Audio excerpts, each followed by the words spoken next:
What's the story, Morning Glory? What's the word, Hummingbird? Thank you so much for clicking on my channel and for joining me for this review of the Real Housewives of Miami, Season 7, Episode 5, Miami Goddesses.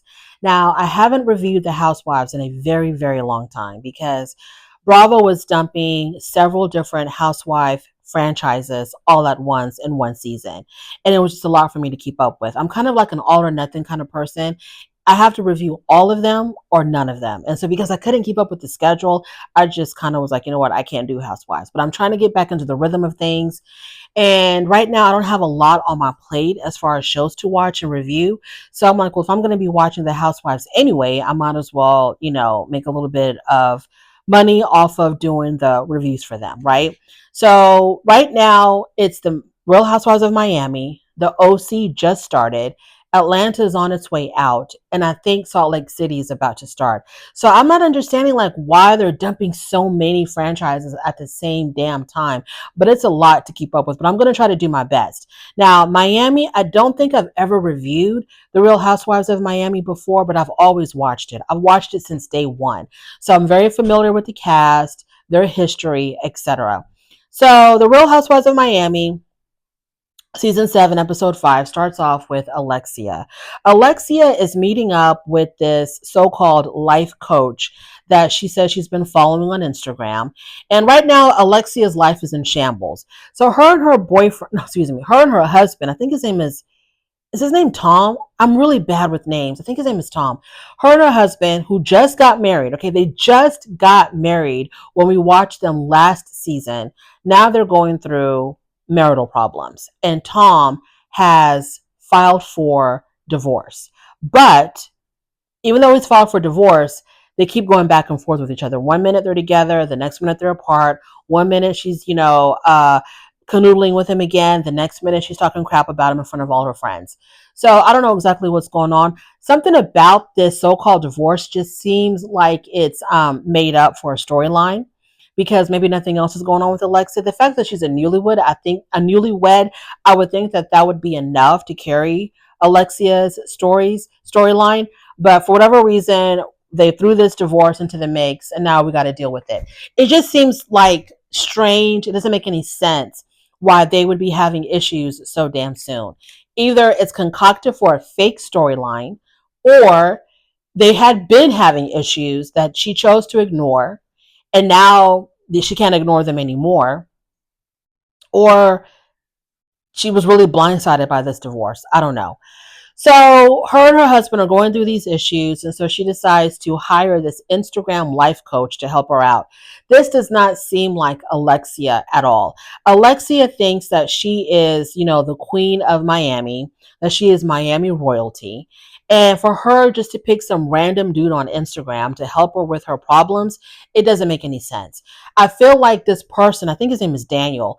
I feel like Daniel has some type of connection with production, or connection with Bravo, or connection with whatever production company is in charge of Miami.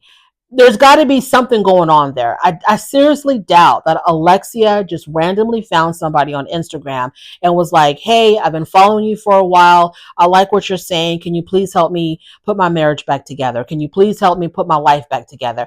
It just doesn't seem like it. Alexia seems like somebody who would get somebody who is very, very educated, who has this very lush, luxurious office in downtown Miami, who has been to school, who is licensed, has a whole bunch of degrees on their wall, and a whole bunch of letters after their name. That's the kind of therapist Alexia would go to, okay? Not some random Instagram life coach. So she sits with this guy, and she tells us that, the reason why I decided to choose him was because of the fact that I understand he's really young, and, he's a man, but I wanted to get, advice or counseling from a man so that I can get a male perspective of what's going on with my life. And it's like, girl, stop, as the young people say, stop the cap. Nobody believes you, Alexia. Nobody believes that you would hire an Instagram life coach to help you with your problems. Get out of here. Moving on to Lisa. Lisa and Jody are at home, and they're talking about her marital settlement agreement and what's going on with that and the details of what's in that.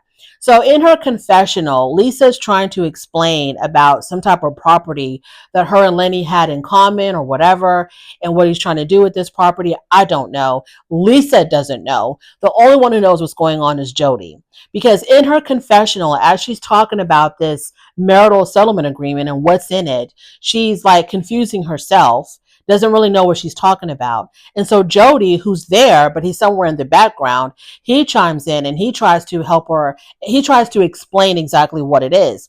Now, when I heard that voice in the background while she was doing her confessional, I thought it was her attorney telling her to shut the hell up. Don't talk about it. We're still in negotiations or it's confidential. But no, it was just Jody helping explain what's going on in her marital settlement agreement. And I'm like, Lisa, it's not cute being ignorant. It is not attractive being this ignorant. Now, Lisa seems like the kind of person to me who, when she was married to Lenny, she probably felt like her sole role in that marriage was to satisfy her husband sexually. I don't even think she was doing that. Pop out a couple of kids, look pretty, and be his arm candy when he goes out in public. And like, that was it. Because truth be told, Lenny and Lisa's marriage was dead in the water. It was on ice for a very long time because these people rarely had any type of chemistry between each other. They didn't have any kind of chemistry at all. I don't think that Lisa and Lenny liked each other. Maybe Lisa liked him a little bit. I don't know, because he was giving her a lifestyle that she probably could not have attained on her own. So she wanted to be whatever she thought he wanted her to be. But I don't think that Lenny was really that interested in Lisa.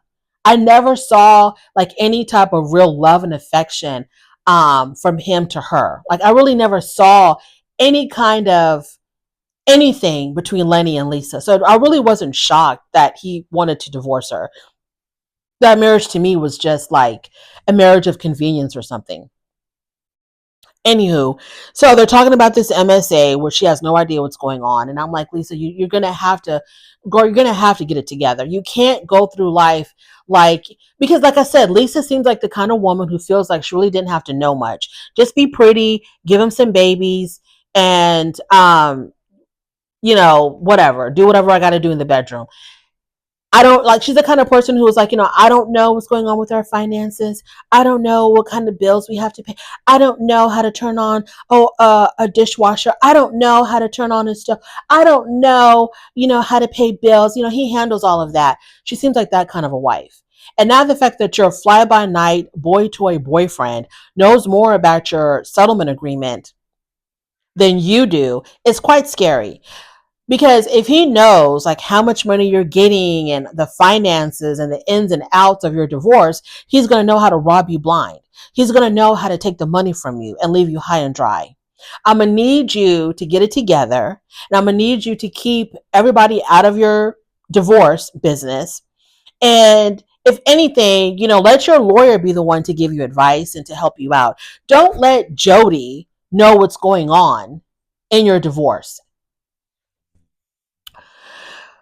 And then they talk about Lisa. Talk about Larsa. They talk about, oh, Larsa, I don't understand why Larsa doesn't like you. And why doesn't she understand that you're like so important to me and that you're really there to support me? And da, da, da. Because Larsa's upset that Jody, Lisa's boyfriend, is still friends with her ex, Michael Jordan's son. So Larsa doesn't like that because she feels like Michael Jordan's son is using Jody to get information about her through Lisa. Because right now, Larsa and her ex, Michael Jordan's son, are having this really nasty, disgusting breakup. Not right now, but whenever this was going on, whenever they were filming or whatever. They were having this very nasty, contentious breakup, and it was all played out on social media where they're constantly attacking each other, revealing dirt about each other. I guess it got really nasty and gruesome. I don't know. I don't pay attention to that kind of nonsense. So Larsa is feeling some kind of way that her BFF Lisa is friends with Jody because she thinks that Jody is just a pawn in all of this mess. She even told Jody, Michael Jordan's son doesn't even like you. You're not like real friends. You're not part of his real friend group. He's just using you to get back at me. And Jody's like, I think it's just cool that I'm hanging out with Michael Jordan's son. I'm not trying to get involved in y'all's breakup. I'm not, relaying information to anybody. I just think it's cool that I get all the perks of hanging out with Michael Jordan's son. Moving on to Stephanie. So Stephanie is the newest cast member. In her confessional, she gives very much Jackie O type of vibes with her outfits and the way she is. She's like, she thinks that she's a reincarnation of Jackie Kennedy Onassis. Anyways, so she invites Larsa and Kiki to one of her many restaurants, and she's married to an extremely wealthy man who's like what, almost 30 years older than her, and he owns like the third largest real estate, I don't know, investment group in South Florida.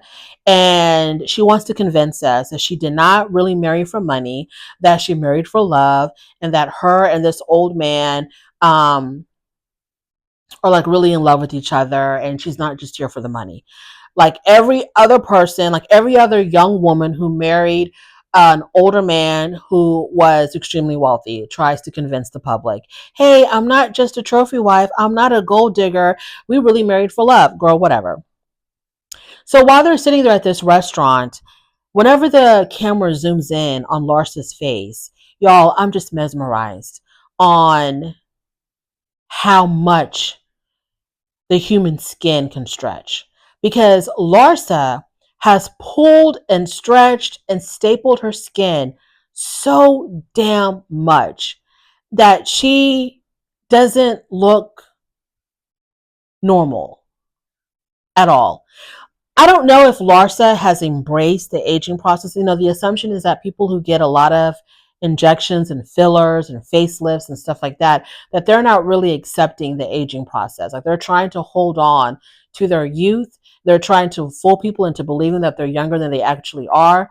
And I don't know if that's what Larsa's thing is, but Larsa, the gig is up. You don't look like the way you think you look, like a lot of people who have body dysmorphia. You really are thinking that you're fooling the public, but you're not. You look like a woman who is aging ungracefully, and that you're trying to hold on to the way that you were when you were at the height of your youth and your beauty.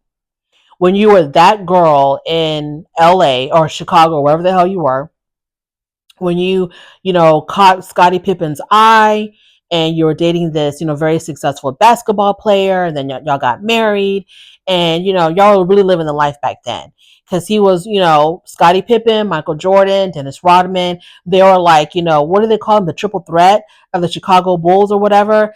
Back then in the 90s, when the Bulls were winning championship after championship, I'm pretty sure that was like, she was living the life back then. She was that girl back then, okay? But sweetheart, just because those days are gone and they're way, way, way, way, way, way behind you, it doesn't mean that you're less beautiful. It doesn't mean that life is not fun anymore. You just have to understand, Larsa, that you're in a different phase in your life. You're almost half a century years old. And it's okay to start a different chapter and to have different interests and to not be like the club girl or the girl hanging out with her girlfriends, just partying in LA or in Miami every night looking for the hottest clubs and looking for the hottest young. I mean, I don't know. I don't know. And I've always felt, as I've watched Larsa on this show, I've always felt that her children don't think very highly of her. I don't know why I get that feeling, because I remember, I don't know if it was last season, I think it was last season, she was FaceTiming one of her sons, and the son was with Scottie Pippen at the time. They were like in the same room together. And so she's FaceTiming her child, but the kid had the screen turned off. And that whole interaction to me and the way that her kids talk to her, it just seems like, I don't know. It just seems like her kids don't. I don't know what this is, their mom, and I know that they love their mom very, very much. But I'm pretty sure that if they could give her some advice, they would have some advice to give her. That's all I can say. So they're sitting there with Jackie O, Stephanie, and Stephanie her mom calls her or something. She talks to her mom for a couple of minutes. And then when she's done with that, she tells Kiki and Larsa that she's very, very, very, very close to her parents and that they even went on her honeymoon with her. And of course, Kiki and Larsa are like, what? You took your parents on your honeymoon? What? I don't think that honeymoon trip was like your typical honeymoon trip. I'm pretty sure that it was a very extravagant type of trip that her husband paid for. And I'm pretty sure it was so extravagant. They probably had an entire island to themselves or something. And it was big enough for the whole family to join them. And I'm pretty sure that everybody did their own thing were like, all spread out everywhere. And it wasn't like her parents were like right there in the room next to them, constantly in their faces, having breakfast, lunch, and dinner. I don't think it was I don't think it was like close quarters like that. Like, your average honeymoon for the average person or the average couple. I'm pretty sure everybody was spread out doing whatever the hell they were wanting to do on this island or beach resort or whatever. So it's not like your typical honeymoon. Okay. They were fine. They have their privacy. Trust and believe. I'm pretty sure they have their privacy. So then they talk about, Kiki brings up how she's trying to help build a relationship between her son and her father. Kiki and her father are estranged because her father didn't really care for Kiki wanting to be a model because he felt like that was low class and trashy because models have to wear bathing suits and bikinis and do these risque photo shoots or whatever. And so he really did not think it was a good idea for her to become a model. But this is what Kiki really wanted to do. So because she wasn't going to change her career path, her father decided to have nothing to do with her. So for years and years, her and her dad didn't talk. And during this time, she had a baby. Her baby now is 18 years old, and he has never known his grandfather. And so Kiki wants to build a relationship between her father and her son. So she's talking about that to Stephanie and Larsa. But then Stephanie brings up how she herself is estranged from her own sisters. So she has twin sisters, and she believes that their estrangement began when they got into business together. She made the fatal decision of going into business with family members. And so I guess whatever, there were some issues there. And her sisters quit talking. Then they talk about Miss Lisa. And what Stephanie brings up about Lisa is that she really felt offended when Lisa made the statement in last week's episode that when they first met Stephanie, when Larsa first introduced Stephanie to the group, and they figured out that Stephanie was loaded, private jets, her husband is extremely wealthy, very successful real estate developer, etc., etc. Lisa made the comment that, oh, I would love to be friends with her because she's so damn rich. And so Stephanie felt some kind of way about that. So they're talking about how that was like really crass of Lisa to say that. I'm pretty sure Lisa was joking when she said that, obviously, but I do believe there was some truth in that because Lisa, I'm pretty sure, regrets that her life with Lenny is over and misses that lifestyle because she's broken Dusty now with Jody, barely making it. Let's move on to Gertie. Gertie meets up with Alexia. Now, Gertie and Julia had a falling out because Julia had invited Gertie to a trip that was supposed to be for Julia and Martina. But because Martina was going through some health issues, Julia decided to bring Gertie with her instead. So Julia thought that Gertie was going to be very grateful, very appreciative, and very humbled by this trip. But instead, when Gertie showed up and she showed out. So she kind of acted like that she was the main event, that she was the invited guest on this particular, I think it was like a cruise ship or something. Something was happening on a cruise ship. So Gertie showed up with all of her Gertie, fabulousness and kind of like overshadowed Julia. I don't know. But Julia felt like Gertie did not act or was not appreciative of the trip, that she complained a lot, that she acted very entitled, that she was very snobby on this trip. And so it made her feel some kind of way. So she was going around, Julia was going around telling all the girls in the group, oh, Gertie was doing this and she was doing too much and she wasn't appreciative and she felt like certain things were owed to her. And I mean, I just invited her because I couldn't go with Martina and because she's my friend, I just wanted her to come with me to take Martina's place. But she just came, she just, she was just acting like it wasn't good enough for her. She wasn't appreciative. She was demanding things. There was one particular night where there was like a very formal dinner and Gertie was not invited. and she wasn't invited because she wasn't Martina. Okay, whoever was hosting the dinner had invited Martina. And so when Martina couldn't show up, they're like, okay, Julia, you can still come, but she couldn't bring a plus one. So Gertie felt some kind of way about that. Julia felt some kind of way that Gertie felt some kind of way about that. So Julia was going around basically gossiping about Gertie and how unappreciative she was and how she felt like, she was a little bit maybe even disrespectful. So word gets back to Gertie. Gertie and Julia have it out, and it got so bad that Julia threw water on Gertie. So Alexia now is meeting with Gertie, and she's like, you know what? I'm going to be having an event. I want to invite both you and Julia, and I need you and Julia to kiss and make up. Okay, so it's not awkward for the rest of us. And so Gertie talks about how she doesn't feel supported in this group. Whenever she's got things going on, nobody really cares. Whenever she talks about whatever's happening in her life in the group chat, nobody really responds. And Alexia tries to tell her, no, Gertie, it's not like that. It's all in your head. We love you. We support you, so on and so forth. But in her confessional, Alexia was like, you know what? That Gertie, she's a little bit much. Okay, we kind of get tired of her because, sometimes her personality is a little bit too strong. She's very defensive. When we try to tell her about herself, she gets very defensive. And so she's a little bit, a lot to handle. But whatever. That's what makes Gertie Gertie. Okay, moving on from there. So she talks about she's going to be having this event and she really wants both of them to come. So she needs both of them to kiss and make up. Kiki's out with her son and she invites Larsa. Larsa sits down and because, Shamar's about to go off to college. So Larsa sits down at the table with Kiki, her son, and her son's friend. And I was thinking to myself, I was like, I know Larsa has a boyfriend, but like these boys are within her age group as far as, what she looks for in a man. Anywho, so Larsa asked Shamar, so what are you going to be majoring in? And I think he said psychology. And then she's like, do you have a girlfriend? And he's like, no, not yet. I'm like, damn. Anyway, so after that, Larsa and Kiki are alone together, and Kiki brings up, I hope my dad is going to come to my son's birthday party. And Larsa's like, we'll just give him a call. So she calls her dad. Her dad says, okay, I'll be there. Moving on. Stephanie's with her husband. And once again, like Stephanie's really trying to convince us that, hey, I'm not just arm candy. I'm not just a trophy wife. I'm not a gold digger. I work hard with this man to help, continue building this business that we have. I'm in the trenches. I know what's going on with the business. I'm not just a pretty face. I'm here working, making it happen with them because they're checking out some of their properties because a hurricane just hit Miami. So they're checking out, making sure that all the properties were okay, whatever.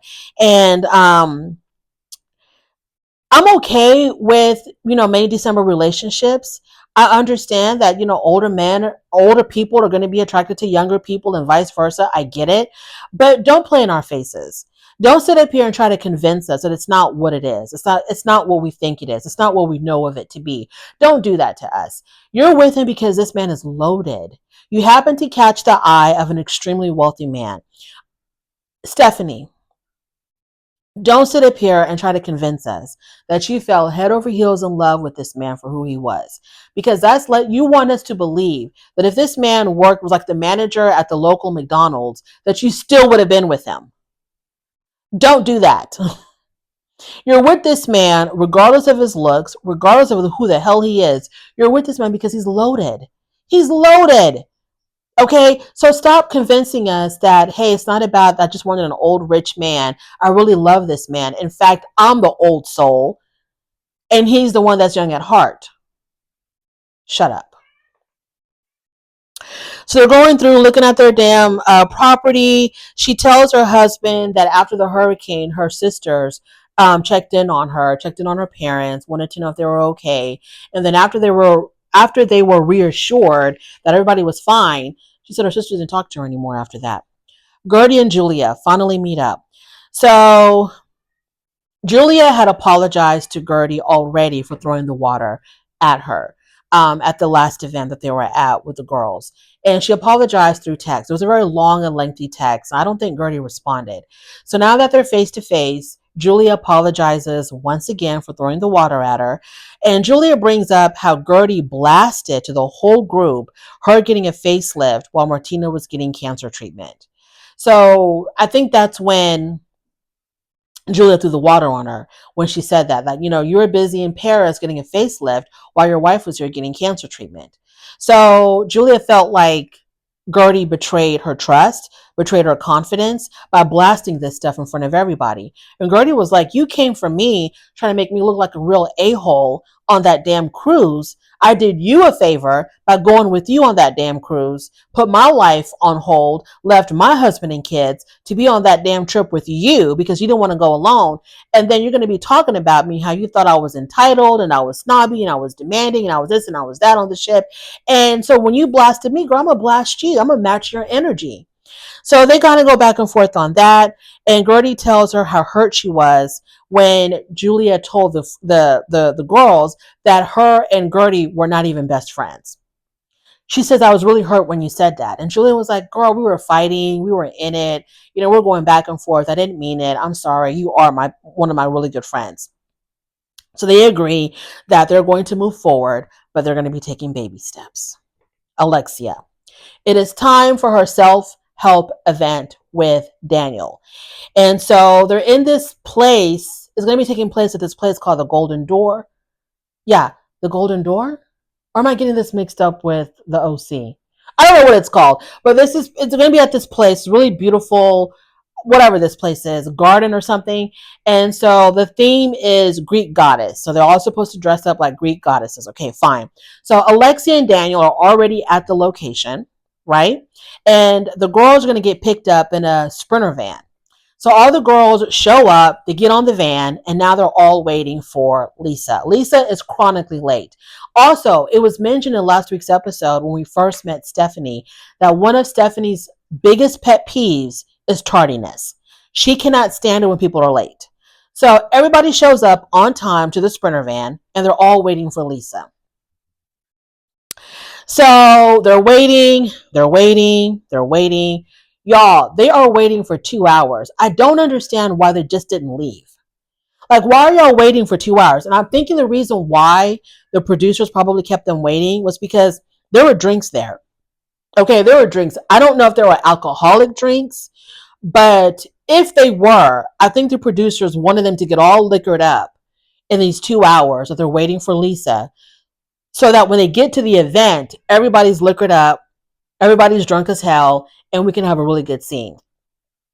Otherwise, because I've seen on Housewives, if they're waiting for somebody, even if somebody's 30 minutes late, the van takes off. Okay, the van takes off. So I wasn't clear on why they were waiting for 2.5 hours for Lisa. But like I said, everybody was drinking something. It looked like orange juice, so I don't know if it was orange juice. I don't know if there was alcohol mixed in. I don't know. But I can't think of any other reason why they wanted to wait for Lisa for so damn long. 2.5 hours? Because while they're waiting for Lisa, Alexia's waiting for them. Anyways, moving on. So Lisa strolls in 2.5 hours later, and of course she comes on trying to distract the girls from the fact that she's late. Oh, hi y'all. Oh my God, everybody's so beautiful. Da, da, da. And Stephanie wasn't having it. And Stephanie was like, who the hell do you think you are making us wait for you for 2.5 hours? You think you're the Queen of England or something? That we have to abide by your time frame? We all have to be somewhere, but all of that is being put on hold while we're waiting for your silly ass to get here. Everybody else went it on time. Why can't you? It's very disrespectful and it's very inconsiderate of other people's time. So she lays it down for Lisa. And Lisa's like, don't talk to me like that. Who do you think you are? Who are you to talk to me like that? You don't know me. And Stephanie was like, I know enough. I know that you're late as hell. That's all I need to know. I'm about to read you for filth because that's the one thing that I don't tolerate is tardiness. Like, what the hell is wrong with you? And so Lisa, you don't know me. You can't talk to me like that. But in everybody's confessional, which I thought was very interesting, well, just about everybody, almost everybody, a lot of the girls were like, oh, yes, go Stephanie, put her in her place. Finally, somebody finally told Lisa off about her tardiness. I'm like, well, why haven't y'all told her off yet? Lisa is chronically late all the time because they showed us like a montage of all the events that Lisa has been late to. Why haven't any of y'all addressed her? Like, why were y'all waiting for Stephanie, a newcomer, someone who doesn't even know her. Why were y'all waiting for a stranger to address Lisa? Why couldn't y'all address Lisa? Which tells me that this was all planned and concocted. Like everybody was like, you know what? Let's not say anything. Let this be the moment where, Stephanie gets her spotlight and she tells Lisa off. I don't know. It didn't make any sense to me that everybody was cheering Stephanie on for chewing out Lisa when any one of y'all could have done this in the past. Like, why are y'all so scared of Lisa? Was it because of the time she was married to Lenny and that was intimidating to y'all? Like, why haven't y'all put her in her place before? That's what I didn't understand. And that's where the episode ended. Thank you so much for joining me. I'm tired of talking about these people. I really do appreciate it. On your way out, please don't forget to rate the video. If you like this content, please subscribe to my channel. And I'll definitely talk to you later.